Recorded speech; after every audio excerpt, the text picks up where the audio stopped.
From a meeting at the office to a big first date, there's a lot of pressure to wear the right clothes for every event. But clothes don't make the man. So why stuff your closet with things that only work for some situations? With Mack Weldon, you can build a wardrobe that looks polished in any setting. Their clothing is understated and tells the world that you stay you wherever you go. They craft each piece by combining timeless style and modern performance materials, so you can stay looking good and feeling comfortable from morning to evening. No wardrobe changes required. Browse everything from summer-ready tech linen shorts and anti-odor polos to tailored sweats and crews for a night in. They can outfit you for anything, no matter what's on your agenda for the day. Go to MackWeldon.com and get 25% off your first order of $125 or more with promo code MACK25. That's MackWeldon.com.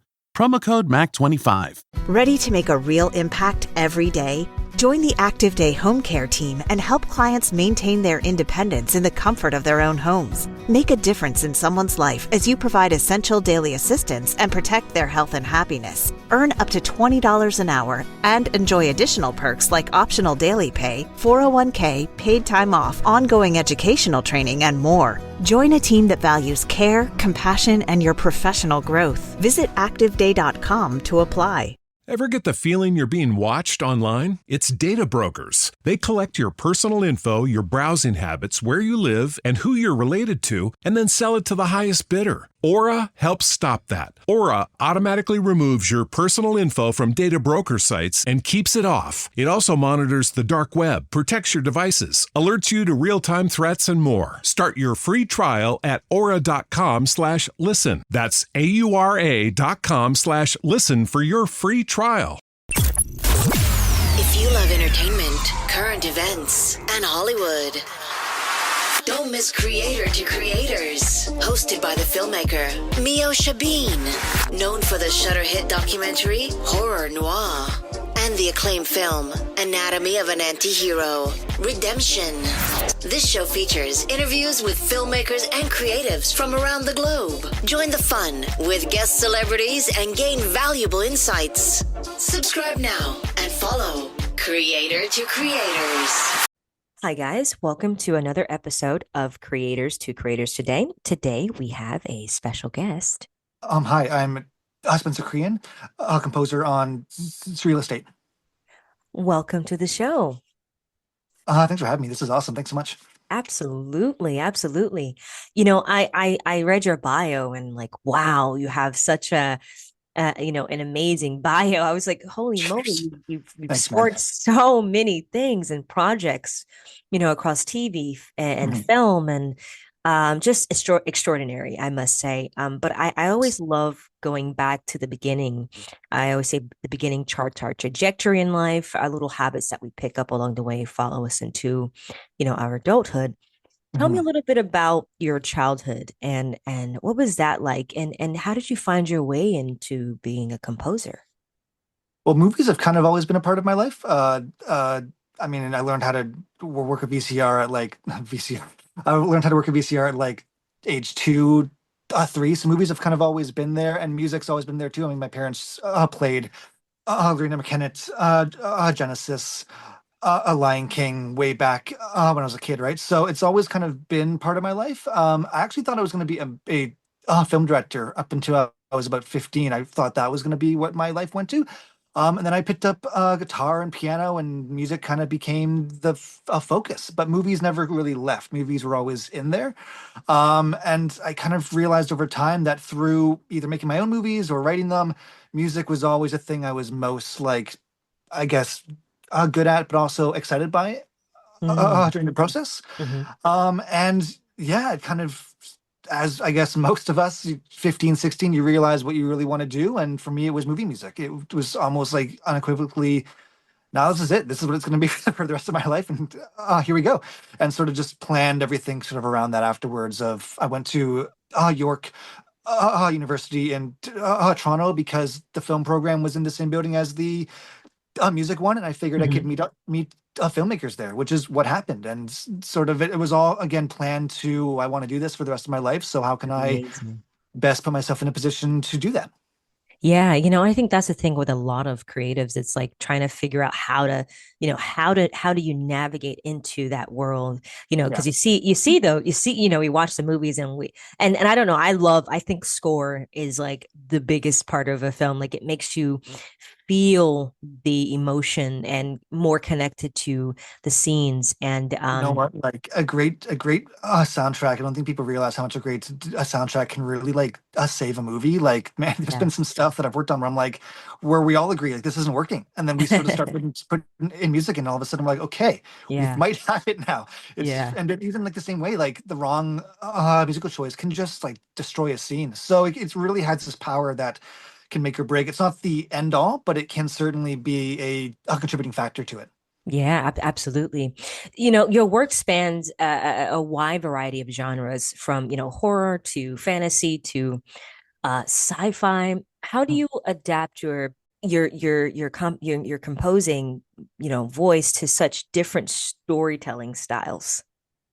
I mean, I think that's just it, right? It always comes back down to the story. Like I think every composer is in themselves also a filmmaker. Like we're part of the storytelling process, and how we Mhm. fit in will be different for every project and every person. But for me, it's always about what's. I like to kind of use this terminology, like what's in the film that's not actually like in the film. Like what can we Yeah, grab onto that isn't physically there, but yeah. maybe the music can be that personification of it. So for me, I'm a big fan of the Japanese Shinto idea that everything kind of has like a soul. Hmm. I think paganism also has a similar idea with the idea of animism. Hmm. And my music, I find, kind of does a similar thing where it grabs onto whatever the subtextual theme is, and I try to Hmm. personify that. So Yeah. in Surreal Estate, for example, this season, it's all about Carpe Diem. So I thought, well, what Hmm. if we make Carpe Diem part of the score? Like, let's have a musical piece that Mm. is Carpe Diem. So whenever anytime a character is in that mindset, the Carpe Diem theme kind of happens, and it kind of becomes the physical, metaphysical kind of like embodiment of what that idea is. And I don't know if the audience totally picks it up all the time, but I Yeah. like to think that like it does work and that it does give that essence. And we do playbacks, and I always feel like, yeah, and all of a sudden we've given a voice to something that's only been felt. Now it can be hopefully pushed a bit more. Absolutely. You mentioned Surreal Estate. For those that haven't seen the show, um, give us a little rundown of like what it's about, and then like, how did you approach when you got the job to score this fantastic sci-fi series? How did like what was your process like? What did that look like for you? It's a great question because it's such a that show's kind of evolved a lot over time, but the initial concept was always based on this idea of, well, if the show is about realtors that go into haunted houses and get the ghosts out. What's like the surface level idea of what that could be, and then what's the deeper idea of what that could be? And on the surface, it's like, let's do like rock instruments, let's do like modern instruments, let's do like orchestra, which is what we did for most of the score. But Hmm. beyond that, we kept talking about this the concept of like ancientness and Hmm. old history and culture. Hmm.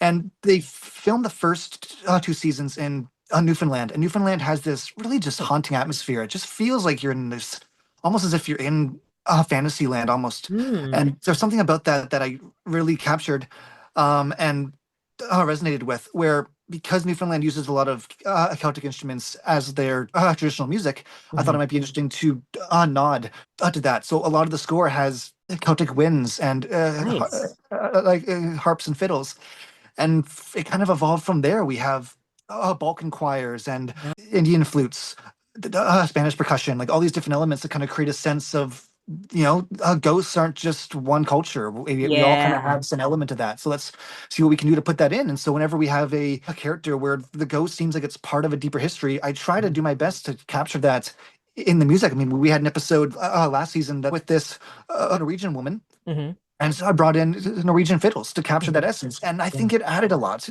to it. So we're always looking for that extra flavor of what we can do Yeah. to make the music a bit more than just what you'd expect, to make it a bit more creatively interesting. I love that. It's actually really, really cool. And I love that that's a Thanks. really cool approach.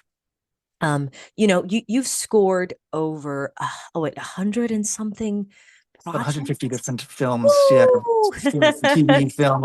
Holy It's a moly. lot. Yes, That's incredible. Was thank you. was what initially drew you to, like, was that like the number you were like, you know what? I'm going to just, like, what makes you say yes to something? And that's a lot of projects. I mean, to be honest, part of it is just you're younger and you want experience and you work on projects that you think are going Yeah. to be creatively exciting. But also, I'm drawn to stories. So if there's Yeah. something in the film where I'm like, yeah, that's interesting, I can work with that. It'll excite me to where I might have an idea, and if the idea works, then great.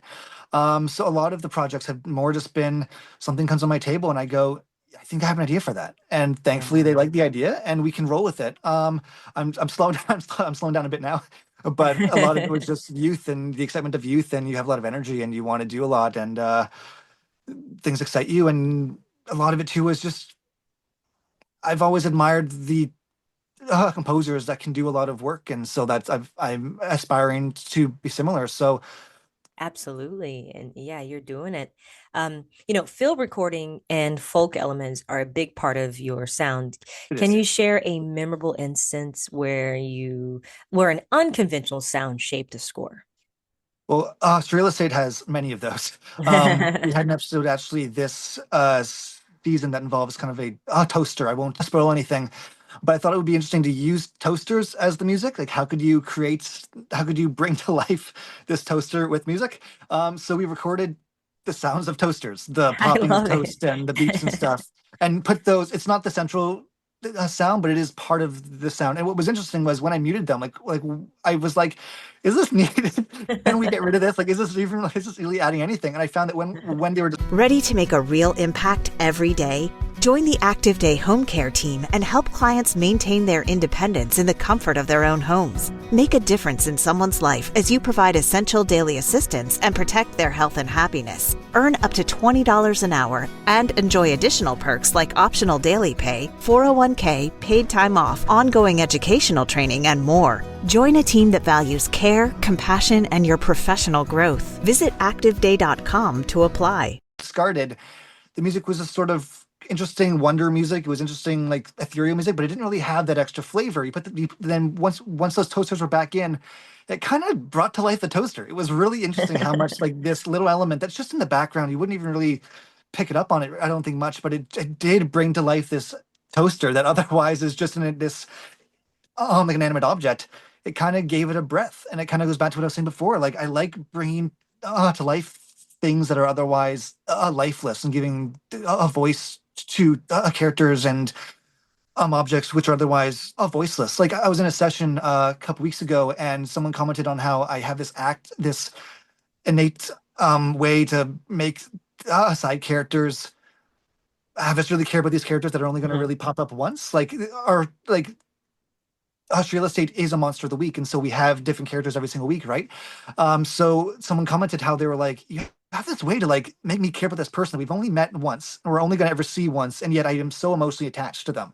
And so I'm trying to do that all the time, right? Make sure that like, so what if like we see a character once, like I want to feel for them, I want to care about them, I want to make sure that like by the end we are like just rooting for them to win, right? And so Yeah. I want to do that every single time. And so that's always been an aspect behind the music, is what can we add in or what can we bring in to make sure that this isn't just some horror show. This is something that gives us an emotional resonance. And, based on audience reaction, it seems like we've succeeded in that. Absolutely, absolutely, in spades. I hope so. Thanks. Absolutely. You've co-scored for Spaceman, won a Mhm. Hollywood Music and Media Award, which is absolutely incredible. Thank you. What was it like collaborating on a such surreal stylized project? So my co-composer on that, Chris Rennick, we've worked together for the last, I think we're coming up on 10 years now. We've worked Wow. together on a whole bunch of projects. He writes and does percussion and sound design also on many of my projects. And Spaceman was one of the first ones that we've done actually like as a collaborative effort, Yeah. where both of us are the leading voice. His specialty is like weirdness and like electronic music, and mine is haunting music and epicness and that Yeah. kind of thing. So we worked really well together with that. And Spaceman is this a surrealist mime movie about a guy who is a mime, and his dad J.K. Simmons doesn't really want him to be a mime anymore, and he goes on this kind of acid trip into space to discover the meaning of art and his passion as like an artist. And the music replicates that, but it's also part Nine Inch Nails, part Massive Oh, Attack, cool. part the Don Davis orchestral music, part John Williams. It sort of is this weird amalgamation of these two things because we wanted to just create this energy of, well, what would a guy who just has a high level of creative passion Mhm. listen to? He'd listen to probably everything. So we wanted to put everything in the thing so that we could have that way about it. And again, it was always about how can we sort of make the spark of creativity work as a piece of music, but also capture this guy's journey into space through mime. Um, Clearly worked out because people seem to like it, and we won the award for it, which is still difficult to believe. And but yeah, that's sort of the process. It's always, again, it always is story. Like, what can we add to this that Mhm. is going to be meaningful besides just music? Yeah. Can you bring something else that's the film is um, longing for? I love that. I have a fun question, and there's no wrong answer. Um, I love asking every guest this, but the three levels of influence: money, power, and respect. And if you could choose only one of those things, which one would you choose and why? I'd say respect, but not just general respect, more as specific, I guess, respect within industry. Like, I think Mm, everyone wants to be respected. I think in some way or another, everyone obviously wants money and power, blah blah blah. But for me, it's more just like if my colleagues are happy, if my hmm. industry is happy, if my clients are happy, I'm pretty happy. And I think that sort of comes back from not so much respect and like a sense of power, but more a sense of sort of just like, I mean, if they're stoked, then I can also be stoked, and then that Yeah, can sort of lead from there. And sort of knowing that like you can be trusted with something, I think is more powerful than the other two, because the other two will come with that. yeah. So for me, it's respect, but a respect of like we can. Trust that he's going to do a really good job, Hmm. and let him do his thing. And then from the rest of the industry, irrespective, like, yeah, like the dude's going great. Yeah. Awesome. I think that's it for I love yeah. that. It's a great answer. Great answer. Thank you. Um, if you could have a coffee date with any living, composer or dead, who would it be, and what would you ask them on this coffee date?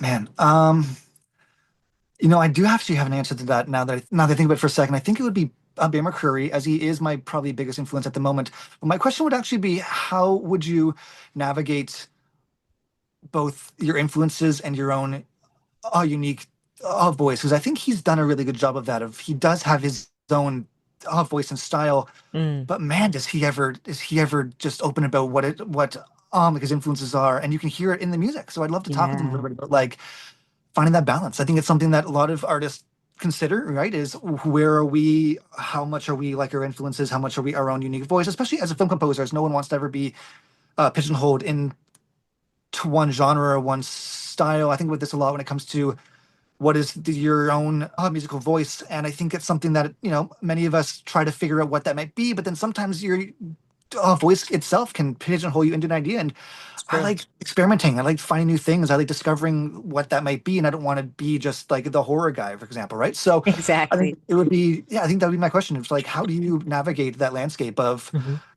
experimentation, discovery, growth with your artistic voice that likely will be consistent, but it will evolve with that. Like, yeah, navigating that consistency with an evolution as an artist. Yeah, no, that's great.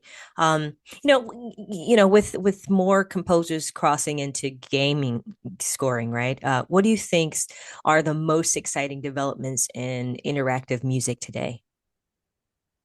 Well, so video games are something that I've not been able to work on as much. VR is becoming a bigger aspect of that, and I'm so just interested in how the music plays a role in that landscape. Do you have music coming in from all sides? Do you Mhm. have the music evolve as the character, as the player moves one way or like another? That aspect of it I've always found so interesting. So I don't have a really good answer for you, because even I'm learning about this, and even I'm still so new at that level. But just, yeah, how do you incorporate VR in with music? How does the music shape within the VR experience? And then from there, is AI a part of that experience? And if it is, to what level is it, and how is it creatively influenced versus more of like a tool? I think AI is such a powerful thing we can use to the advantage, but we also have to be really careful of it. So be curious to see how it plays in with that as well, and just how would then that play into films? I know we've already been exploring wider screens of this like kind of left and right 4D visual medium. So be Mhm. curious to see how does movies play into that? Do movies start to incorporate VR as well? I don't know the answer to that right now. I don't know where it's going to go, but that would be really interesting to see. Yeah. Does music evolve as a person does something, as they do something else? I mean, I know even with books, lit RPG has become a thing now, where like Mm. role playing has become part of even like the book experience. So if that's a thing in books, how could that play into movies or into TV? Would be really interesting, I think. Yeah, that would be actually very interesting. I always and I'm curious. A lot of people are really, speaking of AI, a lot of people are really nervous and scared to embrace it. But I always say that it's here, it's not going to go anywhere, so we should embrace it. Um, I get why. I get a lot of people have this thing of like, well, they're going to take us out of our jobs, and oh my God, we're not going to work anymore. But how do you think, as far as like AI, the use of AI now, and the future of it for, even composers today. I can tell you, there's a lot of grunt tasks that no one wants to do, whether it's assistant, whether it's make composer, that frankly I think AI could do. That I think most of us would be okay with it. In fact, many of us are asking for that to be the thing. I think what many of us are hoping is that the tech companies kind of go less AI as a creative method and more AI as a tool, a tool to help get rid of those grunt um, tasks. But I know if, like, we're not against it. Like, I mean, even in music, even in Mhm. this industry, like samples kind of changed everything. Many of us still work with samples, but orchestras are busier than ever. So they didn't get rid of the orchestra players. It never did wipe that away. I Yeah. think a lot of that was intention to ensure that we didn't. I think there was a general sense of, okay, well, if we're going to have this, let's ensure that the players don't get wiped. So we had to work with that. But I think I kind of always equate this back to, well, computers can slaughter us at chess, and Mhm. yet we still would much rather play with a person. So there is, Mm. I think, that level, or like we can see robots fight. Like there is wrestling, yet MMA and wrestling is still a big thing. So I think there's a danger with people that I think people are gravitated with. There's always that sense of like, well, how did you do it? Oh my God, like that's so interesting. Or like, I don't even understand like how that was possible. That I Yeah. think we're always gravitated towards, even with CGI. I mean, CGI, we all kind of know how it's done now. Is that now practical effects are becoming more exciting again because we don't know how those are done. But I think there's always a mystique behind people. So I'm not as concerned about AI because I think we're always going to gravitate towards the mysticism of how people act and how people are and how people make things. But I think if AI can be part of the a process of making those things in Mhm. terms of like aspects that maybe just, man, like we just don't need to spend time doing that thing because it's a waste of Yeah. time. That could Yeah. be maybe something that we can think about. I mean, even just now, like exporting files is insane. If they if AI can help us even just like name things, we don't have to Right. waste time naming things. That would be great. So So yeah, good point. Yeah, I can't imagine. I remember doing a film and I was looking at just kind of in the production room and I saw the composer putting everything in and it just like it was a lot. I was like, oh my that's goodness, God bless just you. like the filing of things. Sometimes just like categorizing stuff can be insane. I mean, like like all these hard drives, you just want to go, this hard drive is a mess. Could the AI can just help just make this not a mess? Even like those things would be great. But that could be like an assistant's task, but like even assistants, it's like that's not even a job for the assistant. The assistant should be doing something else, right? So it's Yeah. like I think AI can help us with those types of things would be great. Yeah, absolutely. I'm curious. I was talking to another composer, and he was telling me how nowadays, with just the change of the industry and the influx of just how Hollywood is not how it used to be with the actor strike Oh and my all goodness. these things, and I'm sure a lot of people got unfortunately lost a lot. It wasn't having jobs. Um, Yeah. do you feel like in as we continue on in this creative field, is it getting any better particularly for composers? It's I want to say yes and no to that question. I think no in the sense of like it's not really getting better in the sense of I think there's new obstacles that we have to face now that we weren't obstacles before that now we're trying to catch up to.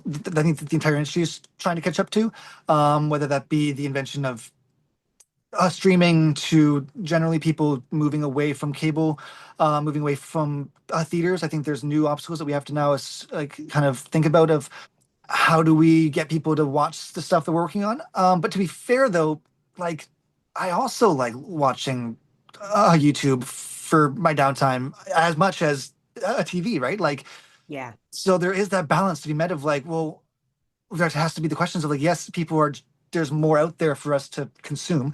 But are we contributing to that as well? And if we are, then we have to be okay with the fact that like we're part of the world. Like we are part of the ecosystem. So what would get us to want to go watch new things? What would get us to want to be excited about new things? So again, I don't totally have an answer for how to solve the problem for that one. I mean, I know for me, I'm personally making an active effort to keep up with whatever's going on in Canada's TV or in Hollywood or the UK. Like I'm actively trying to keep up, but it is difficult because there's so much. But I think part of it maybe is, I mean, we can bring down the overall cost of things. Maybe there'll be more to go around, but there is more to go around. Like I know so many composers which are working. So Yeah. there's that too. Like, and I know less people that are not working than I know people that like most of my colleagues are working. So there's a level as well of like, well, it's not like there's not work going around. Maybe Right. it's more we just have to be okay with the fact that like not everything's going to be Game of Thrones. Maybe maybe that's Right. part of it. Like just accepting that like not everything's going to be Severance. If Right. that's and if we're okay with that, then that's fine. I mean, Real Estate's on its third season to I think partly the surprise of many of us because it's not Game of Thrones. It's not on that big level, and yet here we are still in our third season, and people are watching, and people are excited by it. So I think I accepting love the that. fact that like niche audiences are okay might be part Yeah. of it. I mean, I think about that with books. I mean, I'm I'm become a bit of an avid reader, and in the book world, there is a conversation to be had about how sometimes people just love reading books, and Yeah. there's niche books and there's popular books. You know, like Brandon Sanderson and his whole Cosmere thing, Hmm. and then there's the niche stuff that people don't always necessarily know, and Yeah. people are still reading those, and those get around also. So I think there's is room for all of it, just in the acceptance that some of it may be niche and the audience may take some time to get there, but then it'll explore it. I mean, even just looking at like anime, that used to be such a niche thing and Oh now it's yeah. huge. It took Yeah. 30 years, but it took that time to get there, right? And now it's Yeah. anime is one of the biggest things on the planet, but it took a really long time to get there, right? So I think about that a True. lot of time too, just have patience and be okay with nicheness. Yeah. No, that's a great point. Very good point. Thank you for sharing Cheers. that. What does a typical day in your studio look like when you're deep in your scoring project? I try to keep a pretty 9 to 5 work hours just for my own mental being. I find the more you do go beyond that, your next day kind of sucks. So it's almost it ends up balancing it anyway. So I try to keep a pretty a solid 9 to 5. I work from home, Nice. and my wife's upstairs, and my kids upstairs, so I can see them for lunch and dinner and things. So makes things a lot nicer. You know, if we need to like have a walk, we can just go outside and do those things. But you know, generally, it's I have a very rigid schedule that I keep to. I try my best to keep it. Yeah. I adapt it if necessary, but it's try to get done 4 or 5, 6 minutes of music every single day and get an episode done within a week. And every day is a new experience, and every week's a new experience, and you adapt. But I do try to keep a very hard 9 to 5 because I figure I've noticed when I don't just there's the domino effect is unhelpful. But when you keep sort of some semblance of like well, this is when the office opens, this is when the office closes, Yeah. even if you don't have anything to really work on, you still can find things to do that can be helpful. Like if during downtime, you can learn things, you can keep your education going, you can Yeah. fix something within your template that might not be working, right? So things Nice. like that, you can always sort of find things to do as opposed to like I'm writing music and I'm not writing music. It's always like, well, the office is open from 9 to 5. Let's see what I can do within that time, whether it's writing music or whether it's. I love that. And I bet that's really nice to be working from home. You can get up and get you a cup of coffee or whatever. You just go Oh right man, back it's. into it. I mean, my kid is 2 months, so just Oh, going up to see him is just like the best feeling. Just be like, so I need sweet. a break. Let's go see him for a bit. It's just awesome. So I love that. That's beautiful. no, Um, cheers. What advice would you give to young composers who feel creatively stuck or overwhelmed by the industry competitiveness?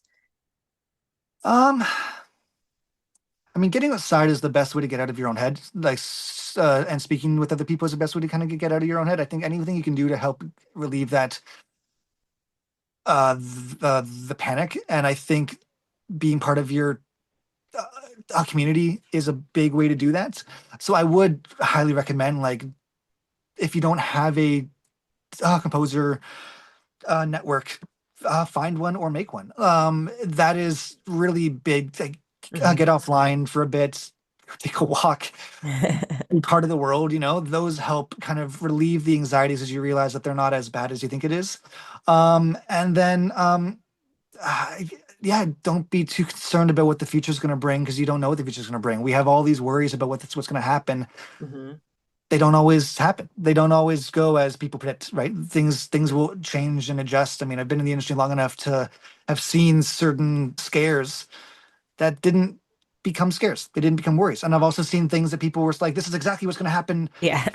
positively, and they didn't happen either. I mean, you never know what's going to. I mean, hell, like, you'll be sitting around for 6 months, nothing's going to be there. You're like, this is it, I'm done. And then all of a sudden something comes, or you win a big award, and then you're like, that's okay, good, time to let's bring the projects. And then it's quiet Yeah.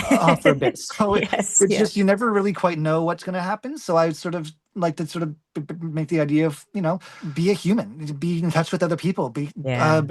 build relationships, not to get work, just to build relationships, just to be a person, just to Yeah. have friends and family and colleagues that they like to talk to. And from there, things will just kind of begin lining up, because you're actively putting yourself out there in a way that's positive. Yeah. Negativity breeds more negativity, positive breeds more positivity. I do think that's pretty relatively true. It doesn't mean you should be toxically positive. You can be angry about things, you can be worried about things, that's okay. But through talking with other people, those will find answers that I think you're looking for. So that's helped me a lot. And so that would be my big thing for younger people. It's just, go outside, touch Yeah. grass, as they say, be with other humans. Yeah. Absolutely. Yeah, you got to get out of it. You got to get out sometimes. It's very important. It's a good Yeah, I balance. mean, there's a great quote that I like. Uh, Terry Pratchett says something that's like, "The truth is out there, and the lies are inside your head." And I really connected with that. Of like, yeah, Mm. it's true. Like, if you just, if you, yeah, sometimes even just saying something out loud, you realize, Yeah. oh, that was, yeah, I don't need to believe that anymore, right? So even just that Yeah. essence of saying something out loud can help you kind of reevaluate your concerns. Yeah. Oh, that's great. I love that. I'm a quote kind of girl. I love that quote. That was great. Um, yeah. Where can people find you on social media to follow everything you have going on? I mean, Instagram's probably the number one. I post a lot of music on there, a lot about what I'm doing. Slowly getting in the Blue Sky game. It's taking some time. It'll get there soon. But I think Instagram would be probably the number one spot. And one day Blue Sky and Threads. Used to be on Twitter, have since left with all the going on. But I think Instagram would be number one. Nice, nice, nice, nice. Yeah, me too. I'm an Instagram kind of girly too. So Yeah, just man, it's just it took easier, me right?